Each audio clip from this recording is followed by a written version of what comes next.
മനുഷ്യനോട് ഇത്രയും സ്നേഹമുള്ള മറ്റൊരു ജീവിയില്ലെന്ന് പറയുന്നത് എന്തുമാത്രം ശരിയാണല്ലേ. അപ്പോൾ ഞാൻ എൻ്റെ മാമിയുടെ മോളുടെ നിശ്ചയമല്ല ജാതകം കൊടുപ്പിന് വേണ്ടി പൊയ്ക്കൊണ്ടിരിക്കുകയാണ്. ഇതാണ് പുള്ളിക്കാരി, ഇതാണ് കല്യാണ പെണ്ണ്. അപ്പോൾ ആ വീട്ടിൽ അത്രയും പട്ടികളെ കെട്ടിടാൻ പറ്റാത്തതുകൊണ്ട് ഞങ്ങൾ വേറൊരു വീട്ടിലേക്ക് പോവാണ്. ഇത് തന്നെ അവരുടെ വീട് തന്നെയാണ് കേട്ടോ. അവിടെ ചെന്നപ്പോൾ ഞാൻ ശരിക്കും ഞെട്ടിപ്പോയിട്ടാ. കാരണം ഒന്നല്ല രണ്ടല്ല മൂന്നല്ല 4 നായ്ക്കളുണ്ടായിരുന്നു അവിടെ. ഇവളെ കണ്ട ഉടനെ ഇവരെല്ലാവരും ഭയങ്കരമായിട്ട് സ്നേഹം പ്രകടിപ്പിക്കുകയായിരുന്നു. അപ്പോൾ എനിക്ക് തന്നെ ഒരു പ്രത്യേക അറ്റാച്ച്മെന്റ് ഇവരോടൊക്കെ തോന്നി കേട്ടോ.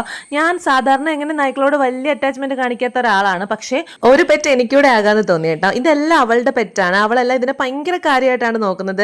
ചോറ് കൊടുക്കുന്നതായാലും അഴിച്ചു കെട്ടുന്നതായാലും എല്ലാം അവളാണ്. അവളെ കാണുമ്പോൾ ഇതിനൊരു പ്രത്യേക സ്നേഹമാണ് കേട്ടോ. ഞങ്ങൾ 4 പേരെ ആദ്യമായിട്ട് കാണുന്നുണ്ടാണെന്ന് തോന്നുന്നു. 4 പേര് നല്ല രീതിയിൽ കുരയ്ക്കുന്നുണ്ടായിരുന്നു. ഇവനായിരുന്നു കൂട്ടത്തിൽ കുട്ടി. ഇവന്റെ പേര് കൊച്ചു എന്നാണ് കേട്ടോ.